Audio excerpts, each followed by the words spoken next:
Okay, here we go. You know what? I'm not going to call this a caponata because I don't have the eggplant. So I'm just kind of going to make this little topping for the swordfish.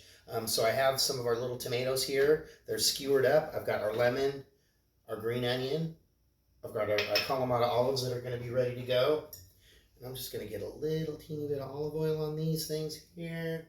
A little bit of salt and pepper. And then I'm going to go bring them over here to the grill. But I'll just do that, but I'll come right back. I didn't want to go outside. It's kind of cold and it's kind of windy up here in the old Great Pacific Northwest. So I'm going to get going on the orzo. Where did I put that orzo? You know orzo. It's the one where the little pastas. It's one that looks like a little kernel of rice. I have a half a cup of orzo. I've got about a quart of chicken stock here, and I have a little bit of shallot that I'm going to put in here. Let's get going on this really quickly. About a half a shallot. Yeah. Just a little teeny bit. About a third. A third of our red pepper. And I think I'll probably throw some peas in there as well once it has cooked. Be careful, boy, this is a sharp knife. Dexter senses the stray cat Whisper that we feed. For some reason, Dexter can sense when Whisper is at the front door. Waiting. Whisper or the raccoons come around for food. Okay, we've got a little bit of olive oil up in here. Yeah, I do have one clove of garlic I'm going to throw in here as well.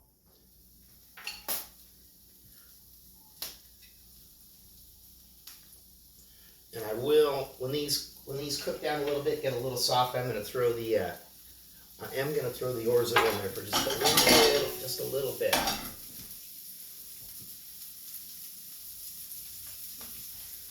And then let's get our little clove of garlic. I'm going to wait just a second here after this burn. Okay, there we go. I think we're good. Let's just hold it here for a second. I'll be back in just about a minute or so. I'll get a few more things going on this, so just hold tight. Okay, here we go. So these are cooked down a little bit. I got just one little skimpy little clove of garlic, which I think is going to be just fine for in there. I have the vegetables on the grill. There we go. And here is our wine. Do we have any? Is there white wine open in the fridge? No.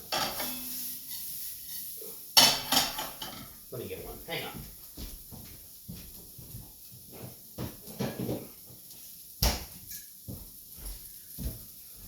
This is one of those deals if you do risotto. Put a little bit of wine up in there. There we go. Let that cook down. Fabulous.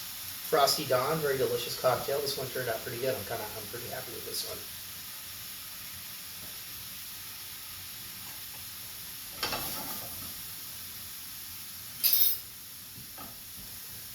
No sense. And I'm just going to slowly add some stock here, just as you would do if you were making some risotto.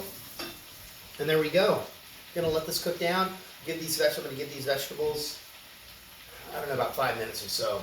I don't want to kick the grill up too hot, because then I got to turn on the fan, and then it gets really, really loud. So just hang tight. I'm going to be back. I've already pressed a couple of cloves of garlic. It's going to be more like I don't know what I'm going to call this. I should have paid more attention that I needed an eggplant. I was just at the grocery store. I failed. I got our garlic, got our olive oil. We'll throw a little bit of lemon zest up in here as well. So just hang tight, bear with me, and I'm going to continue to make this happen. All right, here we go. Our orzo is going along very, very nicely. I've got the big, thick asparagus, and only sometimes do I hit them with a vegetable peeler, but these are kind of thick. So I'm going to do these. You don't need to watch me do these all, but I'm going to just kind of, because sometimes with the thicker ones, it can be a little woody on the end. I've got five big, thick, long, girthy stalks of asparagus for each of us.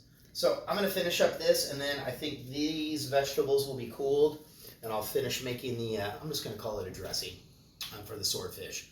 I'll finish getting that going, and then I'm going to grill these asparagus off on the grill, then I'm going to warm them up in the oven, and then we'll get the grill ready for the swordfish. So you just hang tight. I do move down a little bit of wine here. In real time, it just seems like this is just for you out there in TV land. It's just been like 3 minutes. Here it's been like hours and hours because I fuck up, and we got the people in the back kitchen. They're bringing stuff out, and it's just crazy, craziness. But we'll be back. Just hang tight. Okay, so we're gonna make once again, orzo's doing nice. I do have the asparagus is on the indoor grill. So I have our little tomatoes here. They not quite the level of char that we would attain if we were cooking these outside. Here's our green onion. That's a little bit smaller there.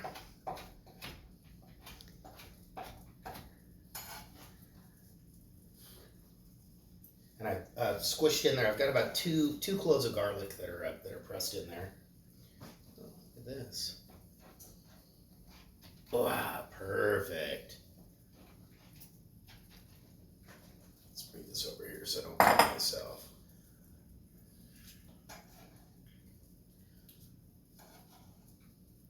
I don't know, all told, that's maybe, about 3/4 of a cup of tomatoes. And then here I have, small handful of Kalamata olives. Of course, we all know not everybody likes these.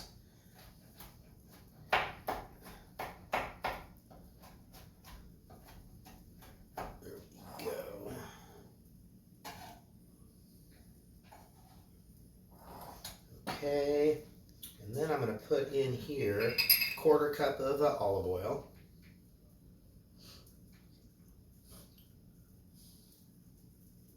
Blah, blah, blah, blah, blah, blah, blah. There we go. And then I'm going to do 1 tablespoon of agave or honey, if you like, whatever you happen to have. I just feel that honey is very cruel to the bees. You take away their juices. They don't really care for that all that much. I'm going to do one teaspoon of cumin. And I'm just going to do just a little taste, barely, just like a pinch of cinnamon in there. Then, here we go. We'll see. I got one of our nicely grilled lemons there. Thought I got all the seeds out, but of course. There we go. Let's see, get out of there. Oh, no. Okay. Another one, bastardo. I'll get that later. Okay. And then a little bit of basil. Remember the one, if you can remember the one French term that'll make you look fancy, and that's called chiffonade, where you just take your basil leaves, you roll them up like a little cigar, and then we're going to cut little ribbons. And that is probably, I don't know, good a strong tablespoon. Let's get a little bit of salt and pepper in there. I can hear the asparagus sizzling. I'm not going to taste this yet. I'm going to let this sit for a while and see what I need to do to it. So there we go right now. So just hang tight. I'm going to work on this asparagus. I'm going to finish up this orzo. And we're going to get ready to throw those swordfish steaks on the grill. So you just hang tight there. Okay, so I have the asparagus is finishing off in the oven. I have our beautiful swordfish steaks here. And usually I'd cut out this little, the blood vein part there that we don't really care for. I know some people like that. You find it in tuna as well. I'm not an expert, so that's all I know is that I don't care for it. Grill pan is heating up over there. I'm going to do about 4 minutes aside, then I'm going to finish it off in the oven. So I've already salt and peppered the first side. Salt and peppered the second side. And then I'm going to walk over here and I am going to put it on the grill pan. Look at that. These are beautiful, beautiful swordfish steaks.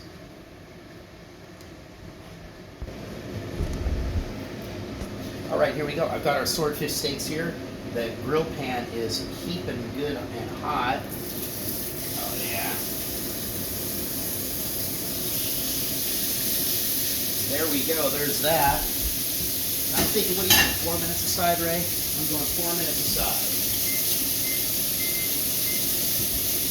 So there we go. 4 minutes aside. I'm going to flip it. I'm going to finish it in the oven probably. I've got the oven at 4 1/4, so maybe 5 or 6 minutes in the oven to finish that off. So just hang tight, and we're going to be back almost ready to plate this dinner up. The platter reveal. God, I haven't done a cooking video in, when was the last time? It's been a while, but you just hang tight. All right, here we go. I hope everything's okay. I've got about a cup of frozen peas I'm going to throw into our orzo there, just because we have them, and I kind of overcooked the asparagus. I'm really surprised that the thickness of those stalks. All right, here we go. But I did have to throw the asparagus. I did have to throw the asparagus back in to warm it up. There. Those are some pretty luscious.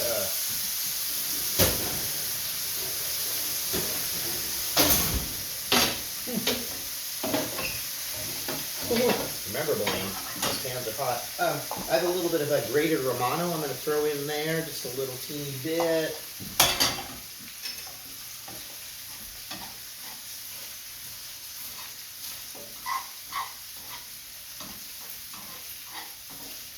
Make sure those peas get heated up all the way through.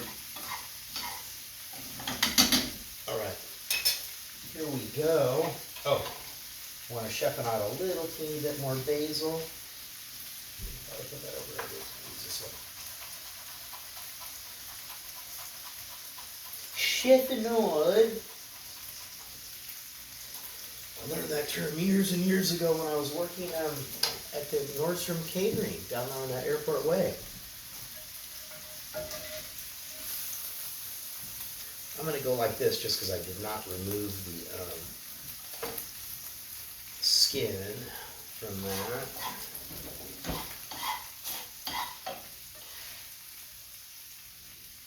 Oh no, I soiled the plate.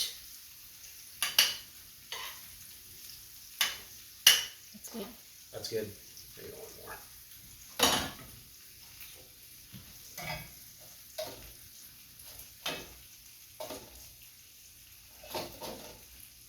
Really surprised how quickly that big fat asparagus cooked.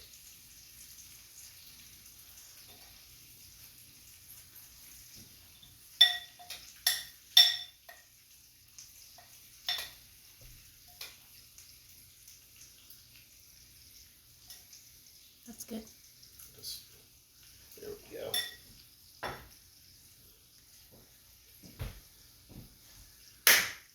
Basil. Here we go. There you go. This is the first meal that we've cooked here at the Wicker Bar in, I don't know, months. It's been months. Maybe since like June or July. I want to thank you all for joining us here and letting me cook you dinner while I cooked Rael dinner while Dexter waits. Peace out from the Wicker Bar up in the kitchen. Yeah, I'm going to be branching out. I'm going to have two channels, pretty soon. Maybe 3 or 4, All right. Thank you very much. Enjoy. Good night.